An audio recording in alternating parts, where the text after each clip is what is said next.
तो बच्चों आज के इस वीडियो के अंतर्गत हम बात करने वाले हैं आपकी कक्षा 10वीं विज्ञान का एक चैप्टर है आनुवंशिकी, जनकों से संतानों तक। इसके कुछ मोस्ट इंपॉर्टेंट टॉपिकों से कुछ मोस्ट प्रश्नों को लिया गया है जो कि आपके बोर्ड परीक्षा की दृष्टि से काफी इंपॉर्टेंट होने वाले हैं। तो आइए कि अगर आपको दिए से अगर कुछ सीखना है तो उससे जलना नहीं बल्कि आप क्या सीखिए, उससे मुस्कुराना सीखिए। और अगर आपको सूर्य से कुछ सीखना है तो उससे डूबना नहीं बल्कि उगना सीखिए। और अगर आपको पहुंचना है बुलंदियों पर तो राह पर चलना नहीं, राह का निर्माण करना सीखिए। हर मंजिल को वही पाता है जो अपने राह का निर्माण अपने खुद करता है, वही मंजिल तक पहुंचता है, वही सफलता की लक्ष्य तक पहुंचता है। इस वीडियो के सेशन की शुरुआत करने से पहले सबसे पहले मैं माँ वीणावादिनी से यह प्रार्थना करूंगा कि माँ वीणावादिनी आपको हमेशा सन्मार्ग पर प्रेरित करें और आपको इतनी शक्ति दें कि आप सफलता के हर लक्ष्य को प्राप्त करने में कामयाब हो जाएं। और दूसरी चीज बच्चों कि आपकी जो राय है ना इस वीडियो से संबंधित वह हमारे लिए अत्यंत महत्वपूर्ण है। आपकी जो भी राय होती है कमेंट बॉक्स में आप जो भी लिखते हैं उसी से हमको मोटिवेशन मिलता है और हम आपके लिए इसी तरह की प्रेरणादायक वीडियो लेकर के आते रहते हैं जो कि आपको काफी हेल्प करती है। आपका प्रश्न संख्या 1 है जो कि कहता है सही विकल्प का आपको चुनाव करना है, सही विकल्प चुनिए। तो पहला इसका पार्ट है कि मेंडल की सफलताओं के क्या कारण हैं। तो अगर मैं बात करूं इसके पहले विकल्प की तो पहला कहता है कि तर्कों प्रयोगों के आधार पर अस्पष्ट योजना एवं विधिवत अभिलेख। तो अगर मैं मेंडल साहब के प्रयोगों की बात करूं तो मेंडल साहब ने जो भी प्रयोग किया उन्होंने अपने प्रयोगों के दौरान जो भी उन्होंने प्रयोग किया उसमें एक विधिवत अभिलेख बनाया। विधिवत उसमें क्या करते थे, अपने लिस्ट में उसको लिखते जाते थे। तो यह ऑप्शन आपका बिल्कुल सही है कि उन्होंने तर्कों और प्रयोगों के आधार पर अपना एक विधिवत अभिलेख तैयार किया। क्या किया? विधिवत अभिलेख तैयार किया जो कि बाद में उनके एक पुस्तक में प्रकाशित भी हुआ। और जो ब आपका है वह क्या है कि केवल कुछ लक्षणों पर ही अपना ध्यान केंद्रित करना। बिल्कुल सही बात है। उन्होंने जैसे अगर लंबाई का अध्ययन किया तो केवल लंबाई को ही लिया, यानी कि बौना और लंबा दोनों को लिया, यानी कि केवल एक लंबेपन को लिया। और अगर उन्होंने रंग को लिया तो केवल रंग का ही अध्ययन किया, यानी कि बारी बारी से एक एक गुणों का अध्ययन किया। तो यह भी आपका ऑप्शन बिल्कुल सही कह रहा है कि केवल कुछ लक्षण पर ही अपना ध्यान केंद्रित किया। और स ऑप्शन जो है कहता है कि गणित व सांख्यिकी का प्रयोग। तो देखिए इन्होंने जो भी अपना प्रयोग किया उन प्रयोगों में इन्होंने क्या क्या बताया, विभिन्न अनुपात भी बताया। तो वो अनुपात कहां से आया? इन्होंने कई अनुपात बताए पेड़ों पौधों के मध्य। तो वे अनुपात कहां से इन्होंने दिया? गणित और सांख्यिकी के प्रयोग द्वारा ही दिया। तो इसके तीनों विकल्प बिल्कुल सही हैं। इसलिए आपका ऑप्शन जो होगा तीनों नहीं बल्कि द हो जाएगा आपका क्या? उपरोक्त सभी। इसका द विकल्प सही हो जाएगा। अगले क्रम में जो दूसरा पार्ट है क्या कहता है कि मेंडल ने मटर के विपरीत लक्षण वाले गुणों का अध्ययन किया था, निम्न में से कौन सा अध्ययन शामिल नहीं था? इन्होंने 7 प्रकार के मटर के पौधे को लिया जिसमें आपका लंबा और बौना शामिल था, लंबा और बौना पौधा शामिल था। पीले और हरे रंग के बीज का रंग जो था वह शामिल था। अग्रस्त और कक्षस्थ पुष्प की स्थिति जो थी वह भी शामिल थी, लेकिन चिकना और खुरदुरा तना जो था उसमें शामिल नहीं था। तो इसका जो राइट जवाब आपका हो जाएगा ऑप्शन नंबर द हो जाएगा, चिकना और खुरदुरा तना इसका राइट जवाब हो जाएगा। अब तीसरा जो ऑप्शन है देखिए क्या कहता है। तीसरा ऑप्शन कहता है, प्रश्न कहता है कि कुछ लोग अपनी जीभ को गोल मोड़ सकते हैं जिसे कैपिटल आर और स्मॉल आर से हम क्या कर सकते हैं? प्रदर्शित कर सकते हैं। और यह एक ऑटोसोम संबंधी गुण है। सही बात है। जो नहीं मोड़ सकते वे किस कारण नहीं मोड़ सकते हैं? क्योंकि अप्रभावी कारक उसमें है। अप्रभावी कारक जिसे हम स्मॉल आर और आर से प्रदर्शित करेंगे। एक बच्चा अपनी जीभ को गोल मोड़ सकता है, एक बच्चा अपनी जीभ को गोल मोड़ सकता है, उसका एक भाई जीभ को गोल नहीं मोड़ सकता और 2 बहनें, यानी कुल इसमें से 3 जो हैं बहन और भाई जीभ को मोड़ सकते हैं, लेकिन एक जीभ को क्या कर सकता है? नहीं मोड़ सकता है। तो अगर मैं इस प्रश्न के मैं इसके प्रथम पीढ़ी को लूं, यानी कि कैपिटल आर और आर, स्मॉल आर और आर अगर इसको ले लूं तो देखिए इसके जो भी संततियां होंगी उसमें एक कैपिटल आर होगा, एक स्मॉल आर होगा। और इसमें हमेशा देखिए जो कैपिटल आर है वह प्रभावी एलील है और जो स्मॉल आर है वह अप्रभावी एलील है। तो इसमें प्रभावी एलील की ही प्रभाविता हमेशा दिखेगी, यानी कि ये इसके जितने भी संतान होंगे जीव को मोड़ सकते हैं।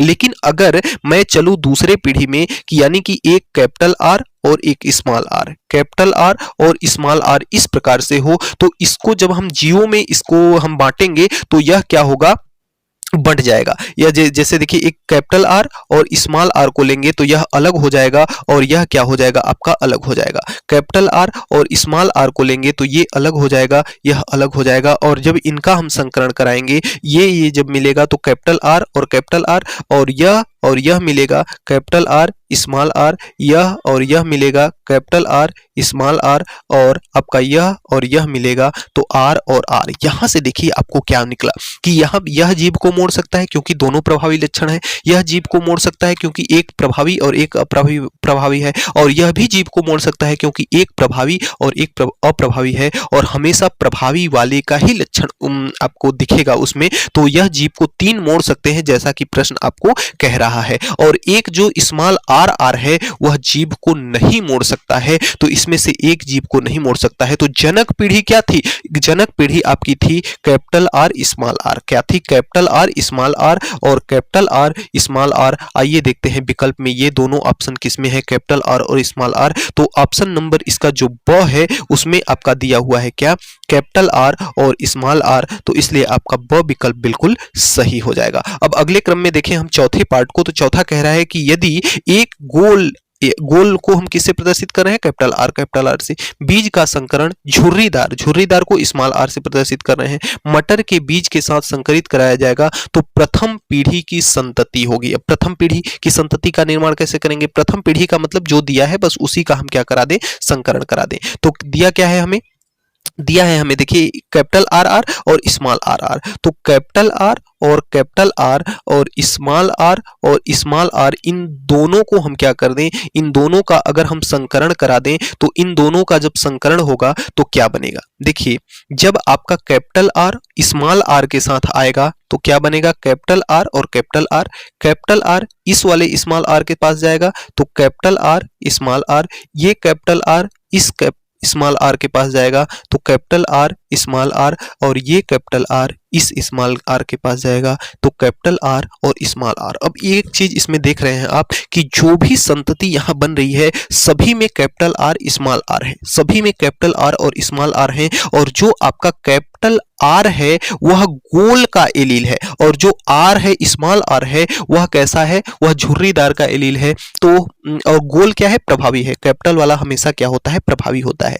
तो गोल इसमें प्रभावी है, तो यहां भी प्रभावी लक्षण है, यहां भी प्रभावी लक्षण है, यहां भी प्रभावी है, यहां भी प्रभावी है। तो पूरी तरह से सभी जो इसमें बन रहे हैं सभी कैसे बीज बन रहे हैं, गोल बीज बन रहे हैं। आइए ऑप्शन को देखते हैं। ऑप्शन में आपका जो अ ऑप्शन है उसमें क्या है कि सभी गोल बीज, तो आपका अ ऑप्शन बिल्कुल राइट हो जाएगा। दूसरा प्रश्न है आपका कि रिक्त स्थान को आपको क्या करना है, पूर्ति करना है। तो अनुवांशिकी की जो इकाई है ना वह क्या है, आपका जीन है। जीन से ही अनुवांशिकी की संरचना होती है, अनुवांशिकी की का निर्माण होता है, अनुवांशिकी का उत्पत्ति होती है। क्योंकि देखिए मनुष्य के जो भी गुण होते हैं वह गुणसूत्रों पर अर्थात जीन पर निर्भर करते हैं। तो जीन आपकी क्या है, अनुवांशिकता की इकाई है। दूसरा है कि बीजांड और परागण बनते समय कारकों को अलग अलग होने पर मेंडल के नियम को क्या कहा गया, तो इसे कहा गया क्या, वितरण का नियम। इसे क्या कहा गया, वितरण का नियम कहा गया। तो इस प्रकार से दूसरा आप कर सकते हैं। अब देखिए कुछ प्रश्न है, आइए प्रश्नों को बारी बारी से देख लेते हैं। प्रश्न संख्या 3 क्या कहता है कि मेंडल ने अपने प्रयोगों के लिए मटर का ही चयन क्यों किया, कुछ अन्य का भी चयन क्यों नहीं किया। तो आइए देखते हैं इसके उत्तर को। उत्तर कहता है कि क्योंकि जो मटर का पौधा होता है ना इसका जीवन काल अत्यंत कम होता है। मटर का पौधे का जीवन काल जो होता है 3-4 महीने का होता है। तो जीवन काल कम हो जाने की वजह से, कम रहने की वजह से इसके कई सारी पीढ़ियों का अध्ययन किया जा सकता है। लेकिन अगर ये मान लीजिए कि अगर मटर के जगह पे इन्होंने मनुष्य पर अध्ययन अगर किया रहता तो मनुष्य तो इसकी आयु तो 100 साल होती है, 50-60 साल होती है। तो अगर एक एक मनुष्य की पीढ़ी का अध्ययन करने में वो खुद ही क्या हो जाता, टपक जाता, तो दूसरे मनुष्य का अध्ययन ही नहीं कर पाता। दूसरी चीज कि जो जीव जंतु होते हैं ना, उनका रख रखाव पौधों की अपेक्षा क्या होता है, कठिन होता है। उनका रख रखाव पौधों की अपेक्षा कठिन होता है, इसलिए इन्होंने किसका चुनाव किया, केवल व केवल मटर के पौधे का चुनाव किया। तो इस प्रकार से इसको देख सकते हैं। चौथा क्या कह रहा है कि गाय की एक प्रजाति जेबा गर्मी में रहने के लिए अनुकूलित है। एक और प्रजाति साहिवाल साल भर में लगभग 20,000 लीटर दूध देती है। अंकुश नामक एक अन्य प्रजाति का शरीर जो होता है सुदृढ़ होता है। और तो आपको छत्तीसगढ़ में अधिक दूध उत्पादन के लिए किस गाय का संकरण कराना होगा। देखिए साहिवाल जो दिया हुआ है, क्या हुआ है, सबसे पहला चीज कि उत्तर भारत के राज्यों की तुलना में छत्तीसगढ़ गर्मी क्या होती है, अधिक पड़ती है, जिसके लिए गाय के शरीर का सुदृढ़ होना आवश्यक है और तथा अधिक दूध देने के लिए साहिवाल गाय की प्रजाति उत्तम है। भाई दोनों चीजें हैं कि अंगुस जो है उसका शरीर सुदृढ़ है और साहिवाल अधिक दूध देती है, अतः हम साहिवाल और अंगुस प्रजातियों का अगर संकरण करा दें तो उसका जो संतति बनेगी उसका शरीर भी सुदृढ़ होगा। जो अंगुस होगी उसकी वजह से शरीर सुदृढ़ होगा और जो साहिवाल होगी उसके वजह से वह क्या करेगा, दूध भी अधिक दे सकेगा। इसलिए हमें साहिवाल और अंगुस गाय का क्या कराना होगा, संकरण कराना होगा। तो अगले क्रम में जो आपका प्रश्न संख्या 5 है, क्या कहता है कि आनुवंशिकी के अध्ययन से हमें फसल उत्पादन को बढ़ाने के लिए कैसे मदद कर सकता है। और आगे कहता है कि लक्षणों के चुनाव से हम पौधों की नई किस्में प्राप्त करेंगे। संकेत आपको दिया हुआ है कि जैसे अध्याय 1 में आपने सरसों के पौधे को लिया था, तो इसमें कोई अन्य उदाहरण आपको लेना है। आइए देखते हैं उत्तर को। सबसे पहले हम बात करें तो आनुवंशिकी के अध्ययन से हमें अच्छे से अच्छे एवं उत्तम बीज का हम क्या कर सकते हैं, चुनाव कर सकते हैं। ये हमारे आनुवंशिकी के अध्ययन का हमें फायदा है। अब अगले क्रम में देखिए, आइए वो अगला एग्जाम्पल की जो बात करते हैं। कहता है कि मेंडल के मटर के पौधे पर अपना परीक्षण किया। मेंडल ने मटर के पौधे पे अपना परीक्षण किया और उन्होंने मटर के बैगनी एवं सफेद पुष्प 2 पुष्पों को लिया, जिसमें से सफेद पुष्प जो था वह क्या था, आपका अप्रभावी था और बैगनी जो था क्या था, प्रभावी था। तो उन्होंने जब उनके मध्य परागण की क्रिया कराई तो उन्होंने देखा कि प्रत्येक पुष्प में क्या लगे, बैगनी पुष्प लगे। चूंकि बैगनी और सफेद दोनों थे लेकिन बैगनी ही लगे, अर्थात बैगनी जो था वह क्या था, प्रभावी था। सफेद के प्रभाव को निरस्त कर दिया, सफेद के प्रभाव को दबा दिया, दब्बू कर दिया। तो इस प्रयोग को उन्होंने कई पीढ़ियों तक किया और हर पीढ़ी में उन्हें शुद्ध और संकर पौधे एक निश्चित अनुपात में मिले तथा हर पीढ़ी में पौधे के नई किस्म मिले। और इस प्रकार मेंडल के नियमों को अनुसरण करके हम अलग अलग गुणों वाले पौधों के बीच संकरण करा करके नई किस्में क्या कर सकते हैं, प्राप्त कर सकते हैं। तो इसका उत्तर आप इस प्रकार से लिख लेंगे।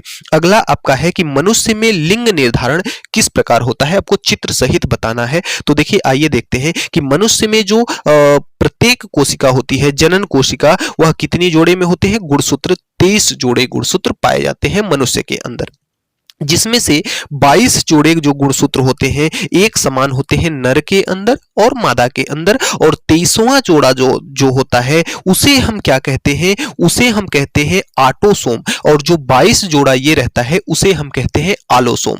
तो जो आटोसोम होता है वह 23वां जोड़ा यही करता है लिंग का निर्धारण, जिसे हम जनन गुणसूत्र के भी कहते हैं 23वें जोड़े को। तो 23वां जोड़ा जो होता है नर के 23वें जोड़े गुणसूत्र को हम किससे व्यक्त करते हैं, एक्स और वाई से व्यक्त करते हैं। और मादा के 23वें जनन गुणसूत्र को एक्स और एक्स से प्रदर्शित करते हैं। इतनी बात आप जान लीजिए। अब आइए बाकी की बातें मैं चित्र से आपको समझाता हूं। देखिए लिंग निर्धारण का यह एक आपको चित्र दिया हुआ है। इसमें देखिए हमने जैसा कि बताया कि लड़की में हमेशा क्या होता है, एक्स और एक्स गुणसूत्र लड़की के अंदर, और जो पुरुष होता है, नर होता है, उसमें एक्स और वाई गुणसूत्र होते हैं। तो जब आपका पुरुष का एक्स गुणसूत्र फीमेल के एक्स और एक्स के साथ मिलता है तो एक्स और एक्स बन जाता है। तो क्या बनता है, यहां पे लड़की बनती है। जब एक्स और एक्स गुणसूत्र मिलेगा तो आपकी क्या बनेगी, लड़की बनेगी। देखिए भाई नर से आपका क्या आया, एक्स आया, और यहां पे मादा के पास तो भाई दोनों एक्स एक्स हैं, तो मादा का एक्स और नर का एक्स दोनों मिला तो क्या बना, एक्स और एक्स। तो क्या बनी, यहां से संतान क्या बनी, लड़की बनी। अब अगर नर का आता है वाई तो मादा के पास हमेशा क्या रहता है, एक्स रहता है, वाई तो इसके पास रहता नहीं है।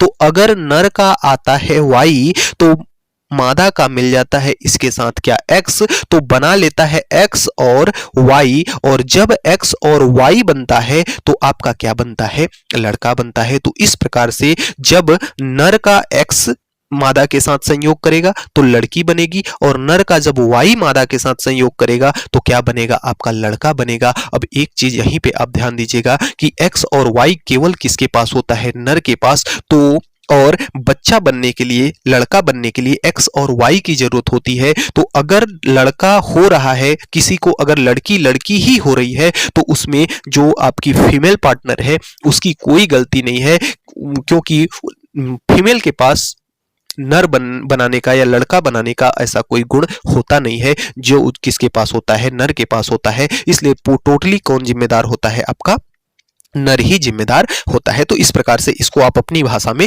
बिल्कुल लिख सकते हैं। अब अगला जो आपका प्रश्न संख्या 7वां है, क्या कहता है कि सिकल सेल एनीमिया क्या है, पिता आर आर, देखिए इसको किससे प्रदर्शित कर रहा है, कैपिटल आर और स्मॉल आर, जिसमें कैपिटल आर आपका प्रभावी होगा, स्मॉल आर क्या होगा, अप्रभावी। और माता क्या है, कैपिटल आर और स्मॉल आर होने वाली संतति का रेखा चित्र के माध्यम से आपको समझाइए। सबसे पहले आइए बात करते हैं कि एनीमिया क्या है। तो एनीमिया एक प्रकार का क्या है, रोग है, जिसमें क्या होता है कि हीमोग्लोबिन जो आपकी कोशिका है, यानी कि हीमोग्लोबिन क्या करती है, आपके शरीर में जो लाल रक्त कोशिकाएं होती हैं वे आपके शरीर में, आपके ब्लड के अंदर ऑक्सीजन का प्रवाह कराती है। तो सिकल सेल की अगर हम बात करें तो सिकल सेल क्या होता है कि अगर हीमोग्लोबिन वाली जो कोशिका है उसके अंदर कोई आपकी क्या आ जाती है, असामंजस्यता आ जाती है, आपका कोई, सिकेल का मतलब आपका होता है हंसिया, यानी कि जैसे आपका जो हीमोग्लोबिन कोशिका होती है वह तो कैसी होती है, गोल, लेकिन किसी कारणवश इसमें कोई दुर्घटना हो जाती है, इसमें कोई आपका जो आपका गुणसूत्र है, क्रोमोसोम है, वह गोला ना होकर के किस प्रकार हो जाते हैं, सिकेल के अनुसार हो जाते हैं, हंसिया के नुमा हो जाते हैं। तो आपकी एनीमिया रोग से वह क्या हो जाता है, व्यक्ति पीड़ित हो जाता है, जिसे हम क्या कहते हैं, सिकल सेल एनीमिया कहते हैं। तो इस चीज को आप समझ सकते हैं, इसके परिभाषा को देख लीजिएगा। अब आइए समझाते हैं हम, एक चित्र, हमने एक अच्छा सा चित्र बनाया है, आइए इस चित्र के माध्यम से आपको समझाते हैं। इस चित्र के बारे में आप कमेंट बॉक्स में लिखिएगा कैसा है चित्र हमने बनाया है इसे। तो यहाँ देखिए, यह हमारा चित्र रहा, जिसमें एक हमने गंजे से आदमी को बना दिया है और एक प्यारी सी लड़की ले लिया है, जो कि क्या है, अभिभावक है, जनक पीढ़ी है। अब देखिए इसमें प्रश्न में जैसा कि आपको बोला कि जनक में दोनों कैपिटल आर और स्मॉल आर होना चाहिए। अब स्मॉल आर जो है वह किसको प्रदर्शित करता है, वह अप्रभावी एलील को, और जो कैपिटल आर है वह किसको प्रदर्शित करता है, आपके प्रभावी एलील को। अब देखिए स्मॉल कैपिटल आर और स्मॉल आर करेंगे, जब आपस में इनका संकरण कराया जाएगा तो आपकी जो संतति होगी वह इस प्रकार से, भाई कैपिटल आर और ये कैपिटल आर आएगा तो capital R R, capital R और स्मॉल आर, कैपिटल आर और स्मॉल आर, लेकिन यहाँ पे जब आएगा तो कैपिटल आर और कैपिटल आर आपका आएगा, और यह जो स्मॉल आर और स्मॉल आर आएगा इसमें दोनों एलील किसके आ गए, आपके बौनेपन के, सॉरी बौनेपन नहीं, दोनों एलील आपके किसके आ गए, आपके वाहक के आ गए, आपके मतलब जो सिकल सेल में जो कमी थी उसके आ गए। तो जो ये वाला एलील होगा, ये वाला जो संतति होगी वह क्या होगा, आपका रोगी होगा। देखिए इसे हमने बनाया है, इसमें कैपिटल आर और आर आया है, सामान्य बालक है, बिल्कुल हंस रहा है। अब ये देखिए ये भी क्या है, वाहक है, ये उतने खुश नहीं है लेकिन फिर भी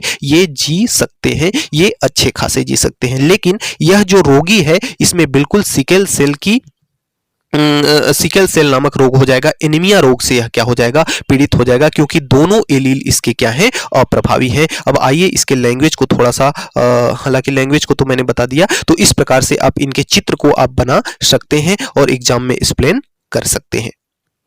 अब अगले क्रम में आइए देखते हैं, अगला प्रश्न क्या कह रहा है कि अप्रभावी कारक हमेशा शुद्ध जनक पीढ़ी को दर्शाता है, समझाइए। तो देखिए जब दो विपरीत लक्षणों वाले पौधों के मध्य संकरण कराया जाता है तो केवल आने वाली पीढ़ी में एक लक्षण ही दिखता है, जो आपका प्रभावी लक्षण होगा केवल वही दिखेगा, अप्रभावी वाले प्रभाव को क्या कर देगा, खत्म कर देगा, उसके प्रभाव को निरस्त कर देगा, और अर्थात उसका प्रभाव नहीं दिखेगा। तो जो प्रभाव दिखेगा, जिसका प्रभाव दिखेगा उसे हम प्रभावी लक्षण, और जिसका प्रभाव नहीं दिखेगा उसे अप्रभावी लक्षण कहते हैं। अब देखिए, जो अप्रभावी लक्षण है अगले आने वाली पीढ़ी में तब दिखता है। आइए इसको भी मैं एक चित्र से ही आपको समझाता हूं। देखिए, यह आपका चित्र है, इसमें जो टी है आपका लंबापन और बौनेपन का हमने एलील लिया है। अब इसमें देखिए, यह तो आपका लंबापन और लंबापन दोनों में इसमें क्या था, लंबापन ही था, लेकिन यहाँ पे जब इसके संततियों का निर्माण हुआ तो यहाँ पे दोनों लंबापन आया तो प्रभावी यानी कि शुद्ध लंबा बना, और यहाँ पे एक लंबा और एक बौना आया तो चूंकि यह भी प्रभावी है, प्रभावी एलील इसमें उपस्थित है, तो हमेशा लंबा ही बनेगा लेकिन अशुद्ध लंबा बनेगा। इसमें भी कैपिटल टी और स्मॉल टी आया तो यह भी प्रभावी एलील इसमें उपस्थित है, इसलिए प्रभावी एलील अपना ही प्रभाव करेगा, बौनेपन के प्रभाव को क्या कर देगा, निरस्त कर देगा। लेकिन यहाँ पे आप ये देखिए कि यहां पे आपका क्या आया है, स्मॉल टी और स्मॉल टी। आपको प्रश्न ये कह रहा है कि जो आपका अप्रभावी लक्षण होते हैं वह बिल्कुल प्योर और शुद्ध होते हैं, तो उसकी देखिए व्याख्या कैसे आप करेंगे कि जैसे देखिए यहां पे आपका आया प्रभावी और प्रभावी, तो ये तो बिल्कुल शुद्ध प्रभावी बना, लेकिन अगर इसकी हम बात करते हैं तो इसकी अगर बात करें तो इसमें तो अप्रभावी भी लक्षण था ना, लेकिन फिर भी पौधा कैसा बना आपका, लंबा बना, फिर भी पौधा कैसा बना आपका, लंबा बना, क्योंकि ये हर हाल में प्रभावी एलील इसमें उपस्थित है, तो यह प्रभावी एलील ही अपना प्रभाव प्रदर्शित करेगा, बौनेपन वाला एलील अपना प्रभाव प्रदर्शित नहीं कर पाएगा। लेकिन यहां पे देखिए, यहां पे आपके लंबा होने का तो कोई चांस ही नहीं है, इसलिए क्योंकि दोनों एलील किसके हैं, अप्रभाविता के हैं, दोनों एलील अप्रभावी लक्षण के हैं, तो इसलिए जब दोनों एलील अप्रभावी लक्षण के होते हैं तभी आपके अप्रभाविता देखने को मिलती है, और तभी आपको जब दोनों एलील आपके अप्रभावी वाले होते हैं तभी आपको एकदम शुद्ध मिलता है। भाई यहाँ पे अशुद्ध, यहाँ भी अशुद्ध मिला, तो अशुद्ध आपको कहाँ मिल रहा है, केवल व केवल यहाँ मिला है। भाई ये कैपिटल टी तो शुद्ध बिल्कुल है, लेकिन कैपिटल टी के साथ ये तो अशुद्ध हो जा रहा है ना, कैपिटल टी के साथ ये अशुद्ध हो जा रहा है ना, लेकिन स्मॉल टी और स्मॉल टी दोनों जब आ जाएंगे तो आपका केवल व केवल शुद्ध बनेगा। अब आइए इसमें हम इसके लैंग्वेज को हम पढ़ते हैं। लैंग्वेज क्या कहता है, लैंग्वेज ये कह रहा है कि जब दो विपरीत लक्षणों, हाँ इसको पढ़ लिया हमने, प्रभावी लक्षण अगली आने वाली पीढ़ी में तब दिखता है, कब दिखता है, जब दोनों विकल्पी अप्रभावी लक्षण वाले ही हो, अर्थात प्रभावी अप्रभावी कारक हमेशा शुद्ध जनक पीढ़ी को क्या करता है, दर्शाता है। इस प्रकार से इसके उत्तर को आप कर सकते हैं। अब अगले क्रम में आपका जो प्रश्न संख्या 9वां है, कहता है कि मेंडल के पृथक्करण नियम को आप रेखा चित्र के द्वारा आपको क्या करना है, समझाना है। आइए देखते हैं पृथक्करण का नियम क्या कहता है कि मेंडल ने अपने प्रयोगों के आधार पर यह बताया कि जब दो विपरीत लक्षणों वाले शुद्ध नस्ल एक ही जाति के दो पौधों के बीच हम क्या कराते हैं, संकरण कराते हैं, तो F1 पीढ़ी में सारे पौधे क्या होते हैं, संकर प्राप्त होते हैं, और फिर सिर्फ प्रभावी लक्षण ही प्रकट होते हैं, किंतु इनकी दूसरी पीढ़ी F2 पीढ़ी के पौधों में परस्पर विपरीत लक्षण एक निश्चित अनुपात में मिलते हैं, 1, 2 और 1 के अनुपात में क्या हो जाता है, पृथक हो जाता है, क्योंकि प्रथम पीढ़ी के साथ रहने पर भी गुणों का आपस में मिश्रण नहीं होता, और इसे ही हम क्या कहते हैं, युग्मक निर्माण के समय गुण क्या हो जाते हैं, पृथक हो जाते हैं, और इसे हम कहते हैं युग्मक की शुद्धता का नियम, क्योंकि इसमें युग्मकों की शुद्धता जो है आपकी बनी रहती है। आइए समझते हैं चित्र के द्वारा कैसे। देखिए, जब हम प्रथम पीढ़ी में इसका संकरण कराए तो आपका लंबा लिया हमने और बौना, लेकिन इसमें भी प्रभावी लक्षण आया, इसमें भी आया, इसमें भी आया, इसमें भी आया, क्योंकि इसके इस टी के साथ इसका ये टी मिला तो ये बना, इसके इस टी के साथ इसका ये टी मिला तो ये बना। अब दूसरे क्रम में अगर हम बात करें तो इसके इस टी के साथ ये टी मिला तो आपका ये बना, इस टी के साथ ये टी बना तो आपका ये मिला, यानी कि इसके चारों कंडीशन में आपका क्या आ रहा है, capital T small T, capital T small T चारों में आ रहा है, यानी कि इसमें चारों कैसा बन रहा है, अशुद्ध लंबा बन रहा है, क्योंकि लंबेपन का एलील प्रभावी है, इसलिए हमेशा आपको देखने को मिल रहा है लंबापन। लेकिन जब हम इनके दो के मध्य संकरण कराएं, यह तो F1 पीढ़ी है। अब F2 पीढ़ी यानी कि इस F1 पीढ़ी से जो संतति प्राप्त हुई है उसका अगर हम संकरण कराएंगे तब क्या बनेगा। अब जब देखिए उसका हम संकरण कराएंगे तो हमारे पास क्या बनेगा, ये देखिए F1 पीढ़ी का है और F1 पीढ़ी के मध्य जब हम संकरण कराते हैं तो हमें क्या प्राप्त होता है, F2 पीढ़ी प्राप्त होती है। तो इसके मध्य जब संकरण कराएंगे तो ये तो आपका बन जाएगा कैपिटल टी, इस कैपिटल टी के साथ ये कैपिटल टी आ जाएगा। तो और अगर इस कैपिटल टी के साथ ये स्मॉल टी आ जाए तो कैपिटल टी स्मॉल टी बनेगा। और अगर आपके इस स्मॉल टी के साथ इसका कैपिटल टी आ जाए तो भी आपका ये बनेगा।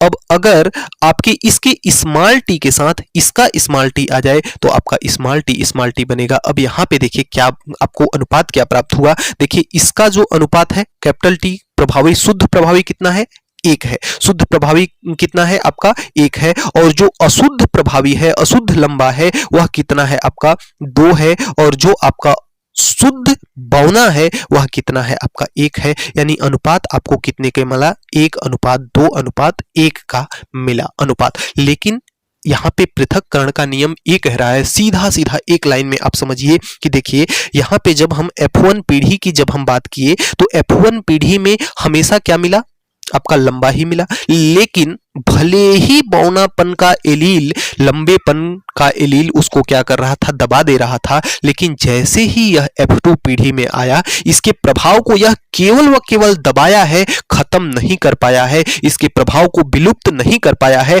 अगले आने वाली पीढ़ी में यह अपना प्रभाव दिखा दे रहा है, यानी यह सिद्ध कर दे रहा है कि चाहे तुम हमारे प्रभाव को कितना भी कैंसिल कर दो, कितना भी अप्रभावी कर दो, लेकिन मैं अपना प्रभाव दिखाऊंगा। हमारे प्रभाव को तुम विलीन नहीं कर सकते हो, हमारा प्रभाव हमेशा क्या रहेगा, शुद्ध रहेगा। तो यही है गैमेट शुद्धता का नियम, जिसे हम पृथक्करण का नियम भी जानते हैं। आइए एक नोट पॉइंट है लास्ट टॉपिक का, आइए इसको थोड़ा सा समझा देते हैं। जैसे ब्लड ग्रुप के लिए, अगर ब्लड ग्रुप आपके पास ए है तो उसके एलील जो है आपके IA या I0 भी हो सकते हैं, जहां पे I0 जो है अप्रभावी कारक को क्या करता है, प्रदर्शित करता है। जो आपका I0 है वह किसको प्रदर्शित कर रहा है, आपके अप्रभावी कारक को प्रदर्शित कर रहा है। और जो आपका IA है वह प्रभावी कारक को प्रदर्शित कर रहा है। तो अगर प्रभावी और अप्रभावी साथ में आते हैं तो भी लक्षण रहेगा प्रभावी का और बनेगा आपका A। और अगर आपका दोनों प्रभावी और प्रभावी एलील रहेंगे तो भी आपका बनेगा ए। उसी प्रकार से आप बी को समझ सकते हैं। लेकिन यहां पे बात आती है कब, AB और O ब्लड ग्रुप में। तो AB कब बनता है, जब आपका प्रभावी एलील IA और IB दोनों साथ में आ जाए तो आपका ब्लड ग्रुप क्या बनेगा, AB बनेगा। और जब आपका I0 और I0 दोनों अप्रभावी आ जाए तो आपका क्या बनेगा, ब्लड ग्रुप O बनेगा। अब आपका देखिए एक प्रश्न परीक्षा में ये पूछता है कि आप ब्लड ग्रुप ए के लिए आप किन किन युग्मकों को साथ में लेंगे। तो ए ग्रुप के लिए 2 युग्मक हैं, I0 और IA और IA और IA। इसी प्रकार से आप अगर ब्लड ग्रुप बी की बात करें तो ब्लड ग्रुप बी में कौन कौन से हो सकते हैं, IB और I0, IB और IB। लेकिन यही अगर आपके ब्लड ग्रुप AB की बात की जाए तो AB में केवल एक ही युग्मक हो सकते हैं, IA और IB। और अगर O ग्रुप में बात किया जाए तो O ग्रुप में भी केवल I0 और I0 ही हो सकते हैं। तो प्यारे बच्चों, इस प्रकार से आपका सेशन समाप्त होता है। कमेंट बॉक्स में जरूर लिखिएगा कि यह सेशन आपको कैसा लगा। तो मिलते हैं नेक्स्ट वीडियो में नेक्स्ट टॉपिक के साथ नेक्स्ट डे। तब तक के लिए बाय बाय।